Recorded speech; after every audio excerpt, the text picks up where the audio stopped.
Hey friends, it's Danielle with Take Care Mama, and today I'm talking about the books I read in the month of May. This video is sponsored by Hi-O. I've talked about them several times. I buy my reusable menstrual pads from them and I love them. They came out with a new product.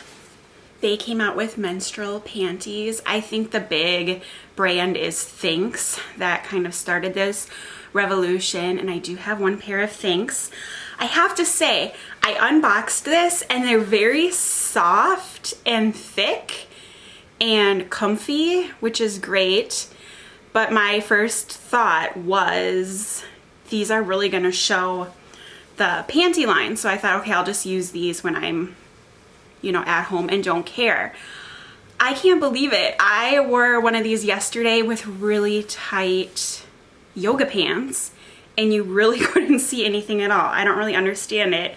And the other great thing is it's about half the price, I think, of a Thinx brand. So to me, it's a no-brainer. It worked just as well, more comfortable, no line shown. If you haven't tried menstrual panties, I recommend this brand. See my link below for a discount. Thank you to Hi-O for sponsoring this video. Okay, I'm out of breath because Norman needed a bottle. This was kind of a weird reading month for me. I ended up reading 8 books, which I don't understand because the week before the month ended, I think I had read 3. So 8 has been a pretty average number for me. However, I didn't really follow my reading plan. 2 of them I read with my son, and I listened to most of them. I think I only read physically like 2.5. But in any case, let's go through what I read in no particular order. So let's talk about Biased by Jennifer L. Eberhardt.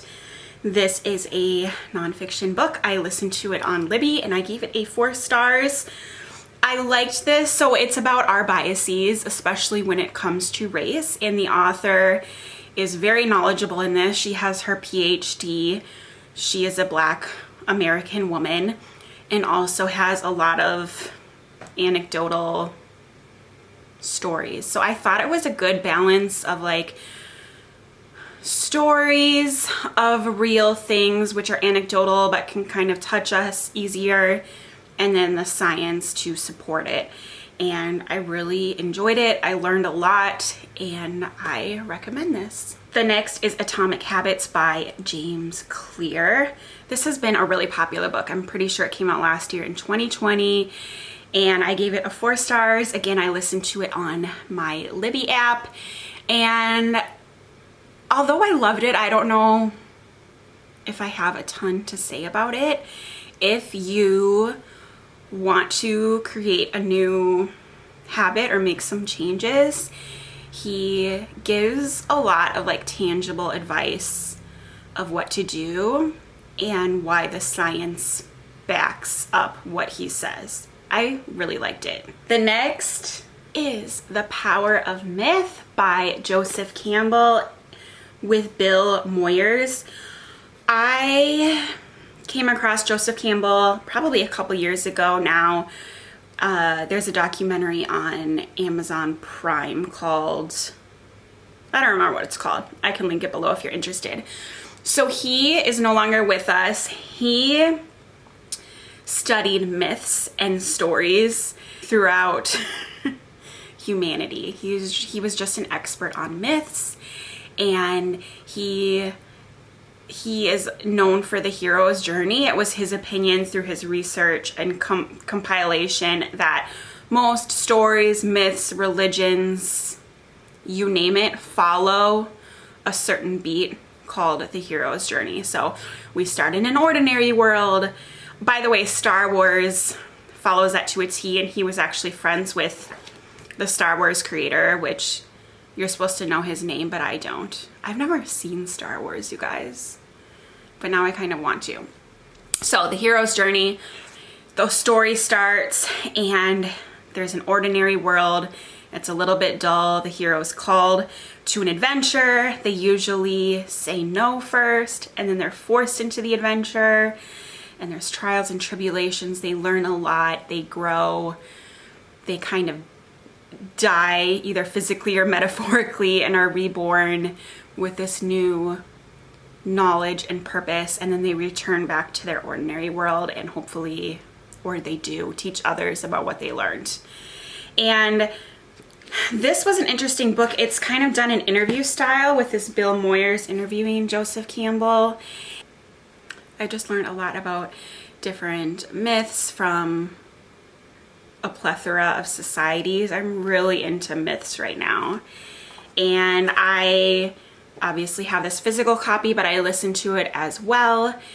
And I think I'd like to reread this. It was hard to pay attention to it all. It's a lot of information, especially listening. I love listening to books, but I feel like I don't retain as much because I'm usually multitasking. So I'm really glad I own a copy, and I would like to revisit this sometime. The Institute by Stephen King, my first fiction book that I'm going to talk about. I also got this on Libby, though physically on my Kindle. I originally gave this a 4 stars. I think I'm going to change it to 3 stars. It was really good. I just think it's more of a 3-star read for me. So what would we call this? I think horror, paranormal, though I wasn't that scared. The premise is there are children with paranormal abilities, and they are kidnapped and put in this institution to harness their abilities. Let's see what I wrote. The kids with special abilities are kidnapped, put in this institution to exploit them, and we're trying to figure out like who is behind this. Is it the government? Is it this evil entity? Like, what is going on? And it was a good story. It was, I don't know why I'm being like down on it. I liked it a lot. It was good. It was interesting. I was along for the ride. Things that distracted me. One, the main character boy is from a Minnesota town that I'm familiar with because I'm from Minnesota. And I'm interested to see like what King's research process is. You'd think, I don't know. I got distracted because the kid would say things. He just tried to tie in his Minnesota-ness with like references from Minnesota, and a lot of them fell flat and some of them didn't even make sense, which surprised me because it's Stephen King. You'd think, I don't know, he'd have a better research team. Like, I think he called mosquitoes some other name that I've never even heard of before. It was like really weird basic stuff like that. And then also, the main characters are very young children, like from 8 to 12, I think. And I have an 8-year-old, and some of the ways that they spoke seemed odd. Like, one of the characters' name is Avery, and all the kids called him the Avester. And I don't know if kids would really say that. I know I'm being really weird and picky, but it was a really good story. I really recommend it. It was, it's a newer novel, so there are references to like President Trump and more current events, so that was interesting for me. And I definitely recommend it. I think a 3-star can sometimes seem like a bad rating, but I think that means it's a good book. Sometimes I don't even want to rate books because, like, who cares what I think, you know? We went to our cabin this weekend and my kids fell asleep driving home, so I quickly listened to a short book called This Year You Write Your Novel by Walter Mosley. I don't know who Walter Mosley is, but he's written several books, and this was a quick read or a quick listen. I listened to it at double speed, so it took me only 1 hour. And I found the information to be really good. I'm writing my own book, so that's why I read this. And I don't know if I learned too much because I've already been researching this process so much. But if anything, it kind of gave me a sense that, okay, you're doing it correctly. Like, it's supposed to be hard. You just have to sit there and write every day, and the days aren't always going to be productive, but you have to sit and write. And talked about character development and plot development, just all the things, and it just I found was motivating to me. So if you are in the process of writing your first book, or maybe that's a dream of yours, I do recommend this as an easy way to start. It's short and you can fly through it pretty quickly. Next, we have Hood Feminism, Notes from the Women That a Movement Forgot by Mickey Kendall. I gave this 4 stars.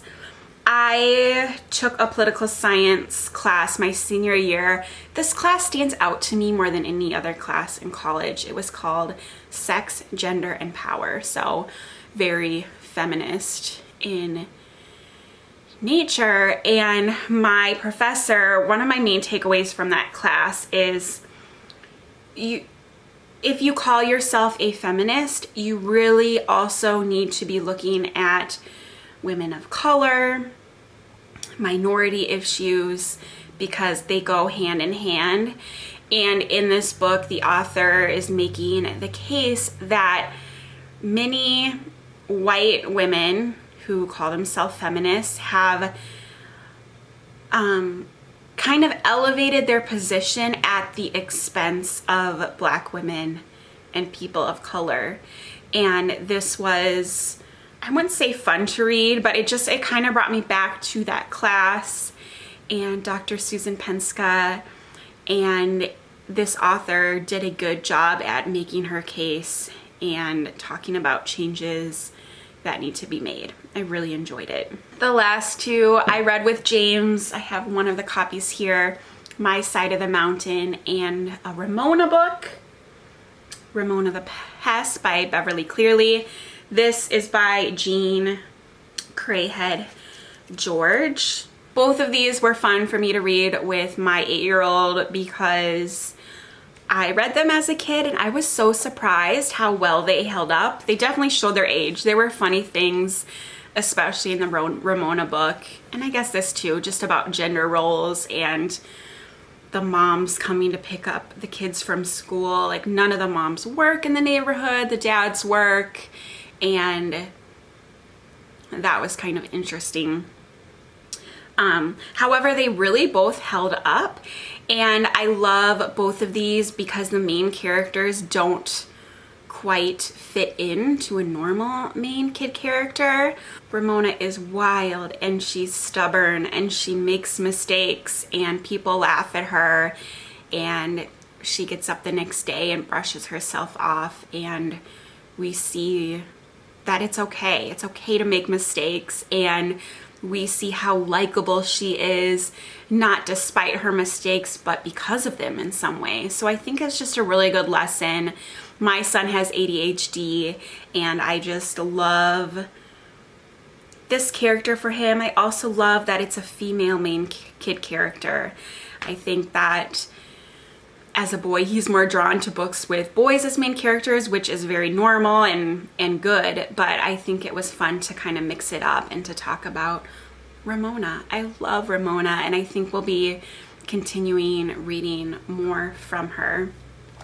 And then this one, My Side of the Mountain, again, I read in school, and there is a movie that we watched. I think I remember watching it multiple times in school. So since we finished this, anytime we finish a book where a movie has been adapted, we have a fun movie night where we get to eat candy and popcorn and have some fun together. So we will be doing that shortly.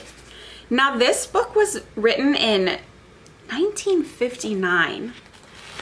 And so it's just crazy, A, how much I loved it growing up, and then B, how much my son loved it. I guess there are more from this author. I think this is even a trilogy, so we're starting the second one tonight. If you don't know, this is about a young boy who runs away from home. I think he's like 10 or something crazy. I don't think they would write this book today, but he's living in New York City, and he runs away to his great grandpa's deserted farm somewhere in Canada in the Catskill Mountain wilderness. With only a penknife, a ball of cord, an axe, $40, flint and steel. His name is Sam, and he's fantastic. And so yeah, he runs away and he builds himself a little house in a tree. He steals a baby falcon bird and trains her to help hunt their food. He makes friends with the animals around him, and then there is some human interaction, and it held up. It was so interesting to him. I feel like we learned a lot about the wilderness and how to observe nature. It was just a really romantic, fun read. I will say, as a read aloud, I struggled sometimes just with the language. I made a lot of mistakes and tripped over myself a lot because, I mean, it was written in the 1950s. We don't talk quite the same way as a boy in the 1950s did. So that did trip me up a little bit. We found the audio copy from the library and listened to that on our drives to the cabin, and I really liked that production, and it, I think, was easier than reading it just because, you know, it was professionally done and he didn't trip up on the words like I did. This won the Newbery Award. Let me know if you guys read this and if you have all the same nostalgic feelings that I do. So that's it. 8 books, kind of a weird one.